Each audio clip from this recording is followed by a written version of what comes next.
నమస్తే ఆంధ్రప్రభ భక్తి ప్రేక్షకులకి స్వాగతం.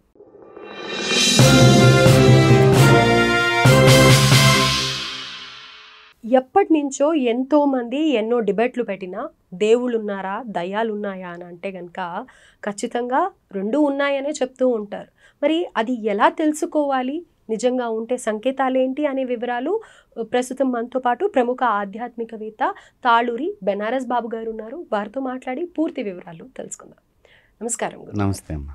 గురుగారు, అయితే దేవుళ్ళు ఉన్నాయి అనేది నమ్మే వాళ్ళకి డెఫినెట్గా దయ్యాలు కూడా ఉన్నాయేమో, ఉంటాయి మేము చూసాము అని చెప్పే వాళ్ళు ఎంతోమంది ఉంటారు. అండ్ సోషల్ మీడియా ఎక్కువ అయిపోయాక ఆ సీసీ కెమెరాల్లో ఏదో కనిపించింది అని చెప్పి భయపడే వాళ్ళు కూడా ఉంటారు. అయితే భయపెట్టడానికి కొన్ని జరిగినా కానీ నిజంగా కొన్ని సందర్భాలలో కొన్ని ఇళ్లలో నరదృష్టి అని చెప్పి, అలాగే ఇలాంటి దయ్యాలు పట్టాయి అని చెప్పి, అంతెందుకు గాణగాపురం మనం వెళ్ళినప్పుడు కూడా స్వామివారికి హారతి ఇచ్చేటప్పుడు అక్కడ మనం చూస్తూ ఉంటాం ఎంత వికృతంగా వాళ్ళు దయ్యాలు పట్టిన వాళ్ళు మొత్తం రైలింగ్స్ మీద ఎక్కేసి నానా బీభత్సం చేస్తూ ఉంటారు. అలాగే ఎట్ ద సేమ్ టైం కేరళలో కూడా వెళ్ళినప్పుడు చూడొచ్చు మనం ఆ ప్లేస్లో అమ్మవారి దగ్గర శక్తిపీఠంలో వెళ్ళి వాళ్ళు ఇలా రక్తం చిందేలాగా కొట్టుకుంటూ ఉంటారు ఆ నెయిల్స్కి. అది సో అక్కడ చూసినప్పుడు అనిపిస్తుంది నిజంగానే దయ్యాలు ఉన్నాయేమో అని అనిపిస్తుంది. కానీ ప్రతి ఒక్కళ్ళు కూడా ఆ మాట చెప్పి సొమ్ము చేసుకునే వాళ్ళు కొంతమంది ఉంటే, భయపెట్టే వాళ్ళు కొంతమంది ఉంటే, నిజంగానే ఏం లేకపోయినా భయపడే వాళ్ళు కొంతమంది ఉంటారు. దీనికి కనిపించే సంకేతాలు ఏంటి, అసలు ఎలా ఐడెంటిఫై చేయాలి అని అంటారు? ఇది ప్రస్తుత సమాజంలో బాగా ట్రోల్ అవుతున్నటువంటి టాపిక్స్లో ఇది మీరు అడిగినటువంటి టాపిక్ ఒకటి. దెయ్యాలని మనం చూడగలుగుతామా, లేకపోతే దెయ్యాలు ఉన్నాయా, ఉంటే ఎలా ఉంటాయి, ఏదో మనకి సినిమాల్లో కాళ్ళు చేతులు వెనక్కున్నట్టుగా ఏవో వాళ్ళు కొన్ని చిహ్నాలు చెప్పారు. దెయ్యాలని చూడాలి అనేటువంటి ఆలోచనే అసలు ఒక నెగిటివ్ సెన్స్ మనం ఆలోచన చేస్తే. అంటే నువ్వు అది చూస్తున్నావు అంటే నువ్వు ఏదైతే తలస్తావో తలంగానే ఆ తలంపులకు సంబంధించినటువంటి శక్తులన్నీ కూడా మన దగ్గరికి వస్తూ ఉంటాయటండి. ఎందుకంటే ప్రతి జీవి కూడా ఈ విశ్వంలో, ఇది అనంతమైన విశ్వం, ఎన్నో రకాలైనటువంటి జీవులు దీనిలో ఉంటూ ఉంటాయి. సో ఏ జీవి గురించి నువ్వు ఏదైతే ఆలోచన చేస్తూ ఉంటావో ఆ ఆలోచనకు సంబంధించినప్పుడు ఆ జీవులన్నీ కూడా నీ దగ్గరికి వస్తూ ఉంటాయి. సో దెయ్యాలని పరిశోధన చేసేటువంటి వాళ్ళకి కొన్ని ఇలాంటి విషయాలు కూడా తార్కాణం జరుగుతూ ఉంటాయి. వారు బయటికి చెప్పలేకపోవచ్చు, ఒకవేళ చెబితే ఈ సమాజం దడుచుకుంటుందని చెప్పి కొంతమంది నిజమైనప్పుడు నిజంగా దాన్ని చూసినటువంటి వాళ్ళు ప్రచారం చేసుకోరమ్మ. నిజమైనటువంటి వాదులు ఎప్పుడు కూడా ఎవరికో బాధ ఉంటుంది, ఆ బాధను పోగొట్టడమే కదా కావాల్సింది. ఫైనల్గా మనిషి ఆనందం కోరుకుంటున్నాం మేము. ఎవరో ఒకళ్ళు దెయ్యం పట్టిన వాళ్ళు వచ్చారనుకోండి, వారికి ఆ బాధ తొలగిపోవాలి. అది దెయ్యమా, పిశాచమా, ప్రేతమా, లేకపోతే తొక్కుడు దోషం ద్వారా వచ్చిందా, ఎవరితోనైనా పంపిస్తే వచ్చిందా, అది వాడి పూర్వజన్మ కర్మనా, లేకపోతే వీడు అనవసరమైన దాన్ని ముట్టుకోవటం మూలకంగా వచ్చిందా అనేటువంటివి చాలా ఉంటాయి దీనిలో పరిశోధనలో. కాబట్టి ఇవన్నీ మనం చూసి ఆ విజ్ఞానం కలిగినటువంటి వాళ్ళే ఇంత పరిశోధన చేయగలుగుతారు. ఇప్పుడు చాలామంది చిన్నపిల్లలు చూడండి, తేనె పట్టుందనుకోండి రాయేసి చూస్తారు, ఈగలన్నీ మన దగ్గరకు వస్తాయా రావన్నట్టుగా. కొంతమంది ఇలాంటి ప్రయోగాలు చేస్తూ ఉంటారు సమాధుల దగ్గరికి పోయి. అలాంటప్పుడు ఏమవుతుందంటే వీడికి ధైర్యం లేక కొంతమంది మరణిస్తూ ఉంటారు. ఇప్పుడు ఏదైనా పరీక్ష చేసినప్పుడు దాని అంతం చూడాలి కదా, అది చూడకుండానే మధ్యలోనే చనిపోయాడని ఇలాంటి సంఘటనలు చాలామంది జీవితాల్లో జరిగి చాలామంది చూడకుండానే పోయినటువంటి వాళ్ళు ఉన్నారు.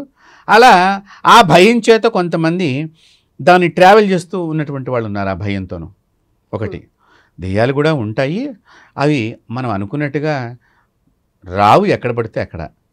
అవి వారిని ఎవరైతే ఇబ్బంది పెట్టారో, ఎందుకు మేము ఇట్లా అయిపోయామో, ఎందుకు ఈ జన్మ ఎత్తామో, ఈ జన్మ ఎత్తడానికి గల కారణం ఎవరైతే ఉన్నారో వాళ్ళ దగ్గరికి ఇవి వెడుతూ ఉండటానికి అవకాశం ఎక్కువ ఉంటుంది. ఆత్మహత్య చేసుకున్నటువంటి వారు ఆత్మని హత్య చేయటం. ఇక్కడ ఆత్మహత్య అంటే నీ శరీరంలో ఉన్న ఆత్మ నీది కాదు, ఈ శరీరం ఒకటే నీది. శరీరంలో ఉన్న ఆత్మని నువ్వు చంపుతున్నావు కాబట్టి నీవు పిశాచ లక్షణాలు, ప్రేతాత్మ లక్షణాలు పొందటానికి అవకాశం ఉన్నది. ఇది ఒక. సో అన్ని చావులలో చెప్పేది ముఖ్యంగా ఆత్మహత్య అంత హీనమైన చావు వేరేది లేదు ఒకటి.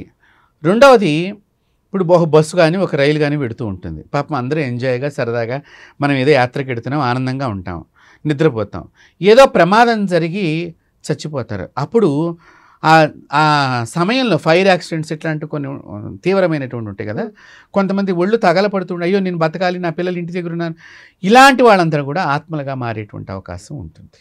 ఓకే. తర్వాత కోరికలతో మరణించినటువంటి వారు, ఇంకొకరిని ద్వేషంతో జీవించేటువంటి వాళ్ళు, ఇంకొకరి మీద పగ, ద్వేషము అవి తీర్చుకోవడానికి మళ్ళీ పుడతారు. ఆత్మలుగానే పుట్టరండి, పిల్లలుగా కూడా పుడతారు, జంతువులుగా కూడా పుడతారు. ఇప్పుడు మీరు కిందటి జన్మలో నా దగ్గర మీరు అప్పు తీసుకున్నారు, ఇప్పుడు నాకు ఇవ్వాల, ఎగనామం పెట్టేశారు, బాగా ఎగనామం పెట్టేసి మనం గెలిచామనుకుంటారు. కానీ నేను లోపల బాధపడుతూ ఉంటాను, బాధపడి నీకు సంతానం కింద మారి నిన్ను రోజు ఏడిపిస్తూ ఉంటాను నేను అక్కడ. సో అప్పుని ఎగనామం పెడితేనే నిన్ను ఏడిపించేటువంటి సంతానం కింద పుట్టమని భగవంతుడు ఆ చచ్చిపోయేటప్పుడు వాడికి చెబుతున్నాడు. అంటే ఇప్పుడు మీరు ఆలోచన చేయండి, ఒక డబ్బు అప్పు గురించే ఉందంటే ఎన్ని రకాలైనటువంటి ఆత్మలు ఈ ప్రపంచంలో ఈ శరీరానికి ఎన్ని రకాల ప్రమాదాల్లో ఉంటాయి. దీనికి గరుడ పురాణంలో బాగా ఈ ఆత్మలు, ఆత్మ ప్రయాణము, ప్రేతాత్మ ఎంతవరకు జీవించుంటుంది, ఎన్ని సంవత్సరాలు ఉంటుంది, వీటి ఆయుష్లు అన్నీ కూడా గరుడ పురాణం అనేటువంటిదమ్మా చాలా ధర్మమైన శాస్త్రం. అది అందరూ చదవడానికి ఇష్టపడరు, ఇంట్లో ఆ పుస్తకం కూడా పెట్టుకోవడానికి ఇష్టపడరు కదా గురువు. మా ఇంట్లో ఉన్నది, కొన్ని సంవత్సరాల నుంచి ఉంది, హాయిగా ఉన్నది, పెట్టుకోవచ్చు. పురాణాలు, అష్టాదశ పురాణాల్లో గరుడ పురాణం ఒకటి. హాయిగా ఇంట్లో పురాణం వినమని చెప్పారు, పురాణం చదవమని చెప్పారు. మనకు ఆ భాష రాదు, రోజు పురాణం పుస్తకానికి నమస్కారం చేసినా ఏదో ఒక రోజు ఎవడో ఒకడు వచ్చి దానిలో ఉన్న విషయాన్ని నీకు సంగ్రహంగా తెలియజేస్తాడని చెప్పి కూడా పురాణంలో రాసి ఉంటుంది అంతర్గతంగా. పురాణం వినటం మూలకంగా ఏం జరుగుతోంది, నీలో పరివర్తన కలుగుతోంది. పరివర్తన కలిగినప్పుడు ఏమవుతుంది, ప్రాయశ్చిత్తం చేసుకుంటావు. ప్రాయశ్చిత్తం చేసుకున్నప్పుడు ఏమవుతుంది, పాప దోషానికి నివారణ మార్గం గోచరమవుతోంది. పాపం పోయినప్పుడు నువ్వు పుణ్యాత్ముడు. కాబట్టి ఈ పురాణాలన్నీ కూడా ఏం చేసుకోవాలి అండి అని అంటే గనక డెఫినెట్గా మనం లైఫ్లో ఏదైతే స్ట్రగుల్ అవుతూ ఉన్నామో దాని నుంచి అయితే ఖచ్చితంగా బయటపడుతూ ఉంటాం. అది ఎలాంటి మీ దగ్గర ఎప్పుడైతే పాజిటివ్ సెన్స్ ఉన్నదో అప్పుడు అనుకోకుండా అందరూ మీ దగ్గరికి వస్తున్నారా లేదా? ఇప్పుడు మీ దగ్గర డబ్బులు బాగా ఉన్నాయండి, డబ్బు లేని వాళ్ళు వచ్చి మిమ్మల్ని అడుగుతున్నారా లేదా? డబ్బు ఉన్నది అంటే it is a positive sign. Exactly, అవును. లక్ష్మీదేవి అందరి దగ్గర ఉండదు కదా. కొంతమంది ఆహారంతో బాగా ధనవంతులై ఉంటారు, ఆహారం గురించి వచ్చి అడుగుతున్నారంటే నువ్వు వాళ్ళకంటే ఆ విషయంలో గొప్పగా ఉన్నావు కదా.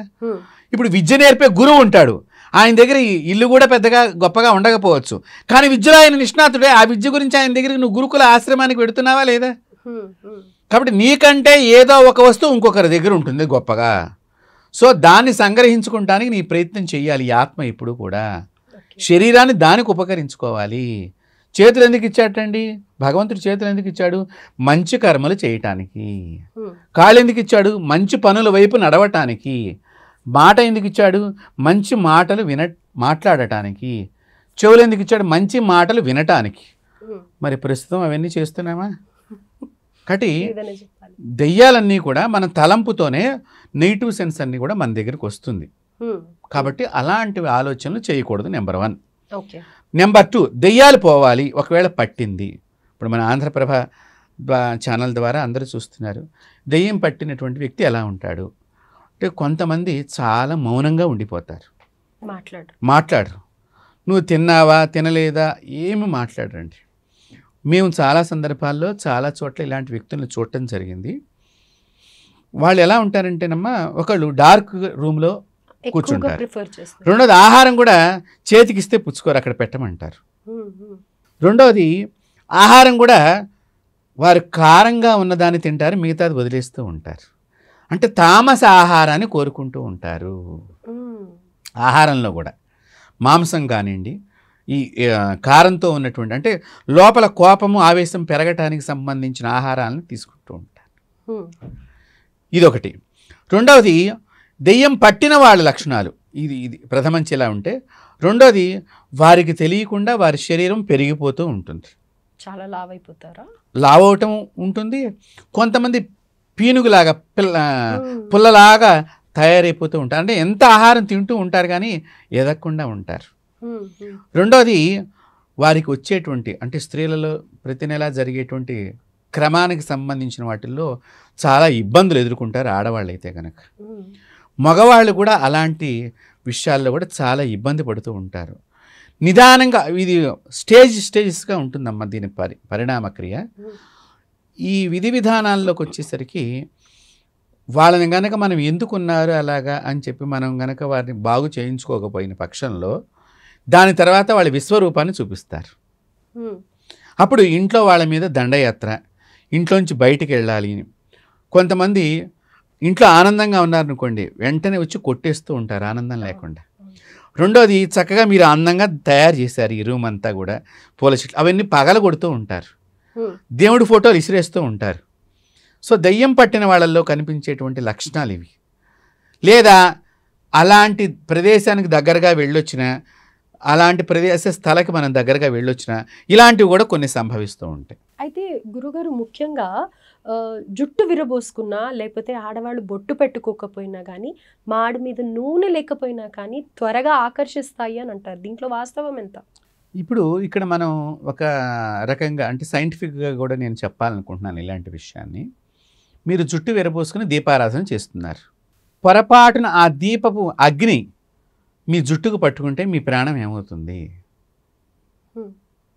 జుట్టు అనేది తొందరగా ఫైర్ అయ్యేటువంటి విషయంలో జుట్టు తొందరగా భగభగా మండేటువంటి లక్షణం కలిగి ఉన్నది అగ్ని.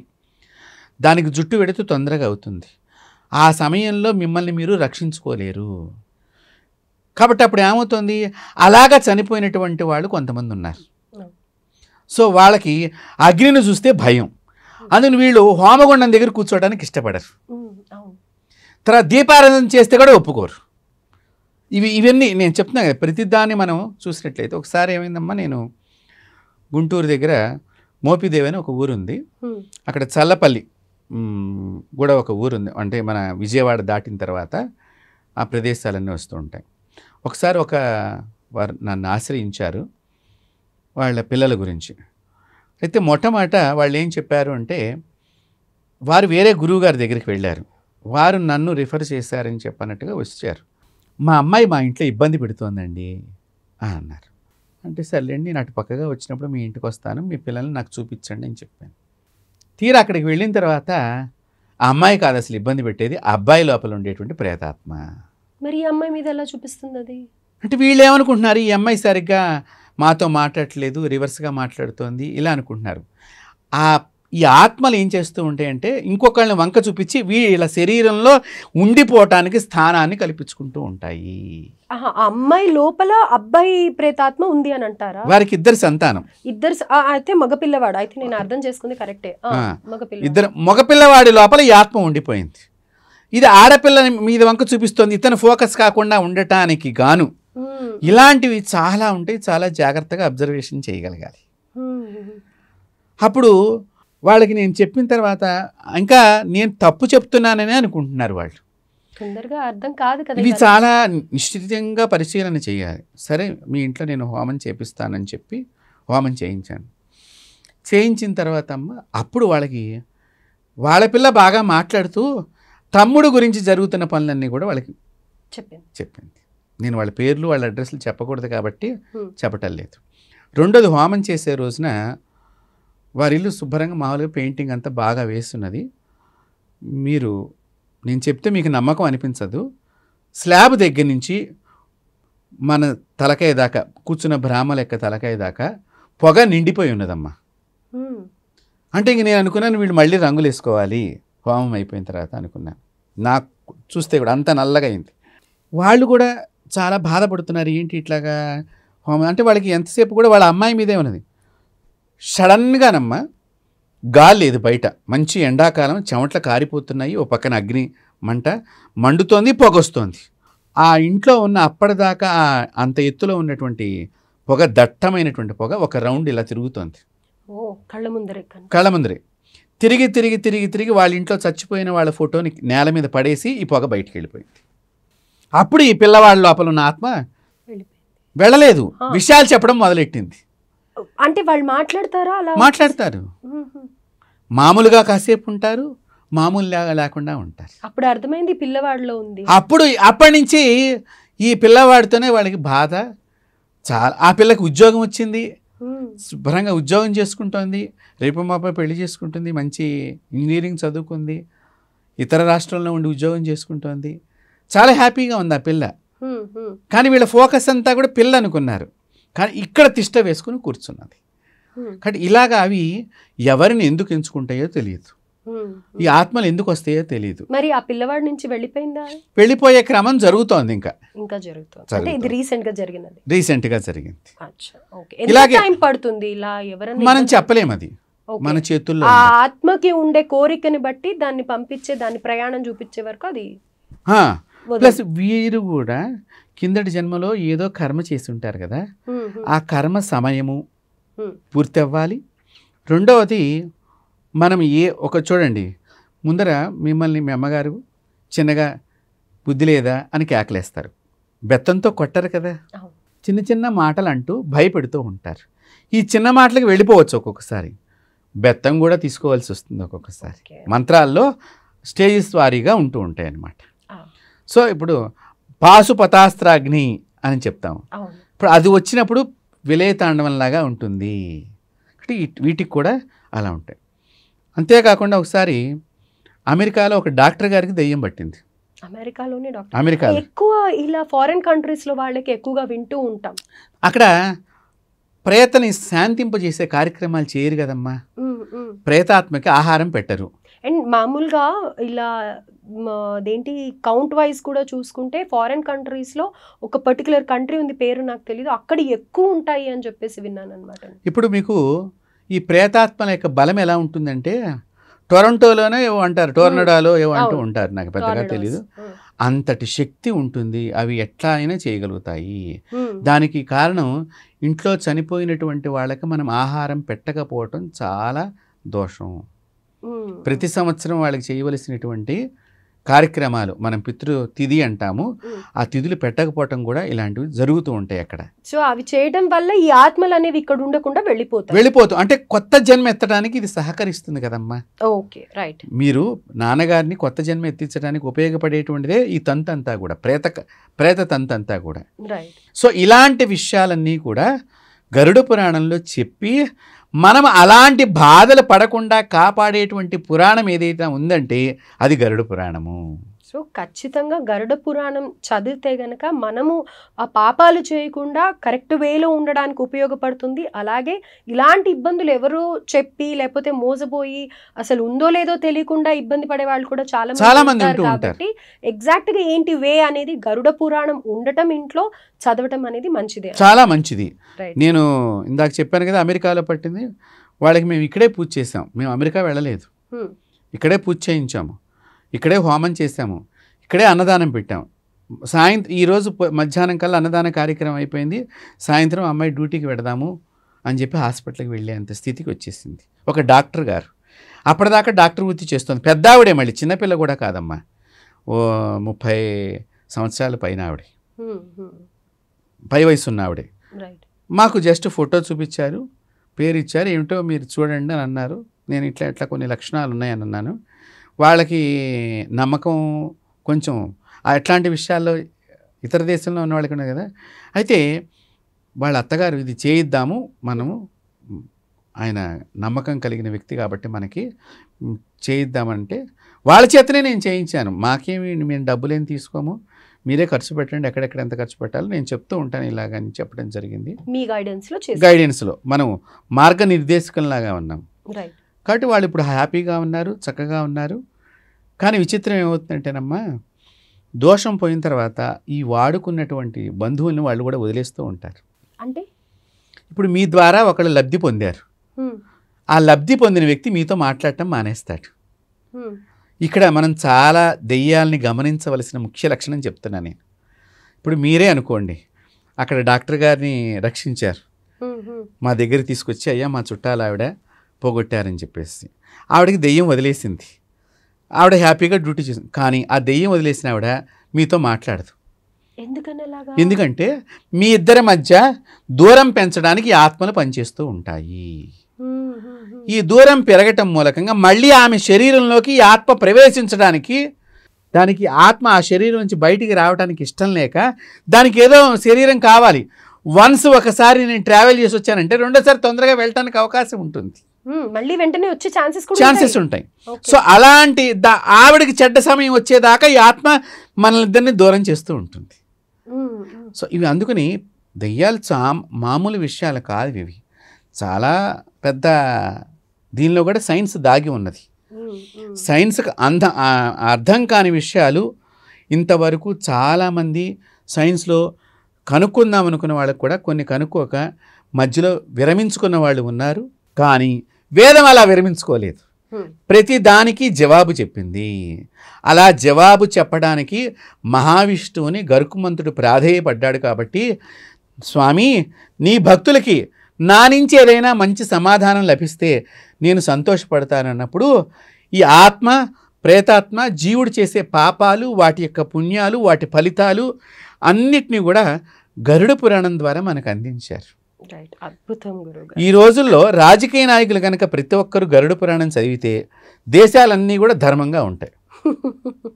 రైట్. సో విన్నారు కదా, ఈ అద్భుతమైన వీడియో. డెఫినెట్గా ఎవరికైతే ఇలాంటి సందేహాలు ఉంటాయో, లేకపోతే తమ మీద, తమ ఇంటి మీద ఇలాంటివి ఏమన్నా ఆత్మలు ఉన్నాయి అని అనుకున్నట్టయితే ఈ వీడియో మొత్తం చూడడానికి ట్రై చేయండి. And at the same time కొంతమంది ఫోబియా జస్ట్ అనుకుంటూ ఉంటారు తప్ప నిజంగా అక్కడ ఉన్నది ఉండదు. ఇప్పుడు గురువుగారు చెప్పిన దాంట్లో ఏంటి అనేది వాస్తవాలు తెలుసుకున్నారు. కాబట్టి ఈ వీడియో ఎవరికైతే ఉపయోగపడుతుందో ఖచ్చితంగా షేర్ చేయడానికి ట్రై చేయండి. ఎన్నో అద్భుతమైన విషయాలు తెలియజేశారు. అలాగే గరుడ పురాణం నిజంగా ఇది ఒక అద్భుతమైన పురాణం. పాపాల గురించి, మన కర్మల గురించి, మన ప్రాయశ్చిత్తం గురించి ప్రతిదీ వివరించబడి ఉంటుంది. కాబట్టి ఇది మీరు చదవండి, మీ నెక్స్ట్ జనరేషన్స్కి కూడా ఇది తెలియజేయండి. దానివల్ల ఏంటంటే ఏది మంచి ఏది చెడు అనేది తెలుసుకొని దాని గుండా ప్రయాణం చేయడానికి ట్రై చేస్తూ ఉంటారు. పాపకర్మలు అనేవి మనకి రావు. కాబట్టి అంతా మంచి జరుగుతుంది. థ్యాంక్ యూ గురుగారు. Thank you so much.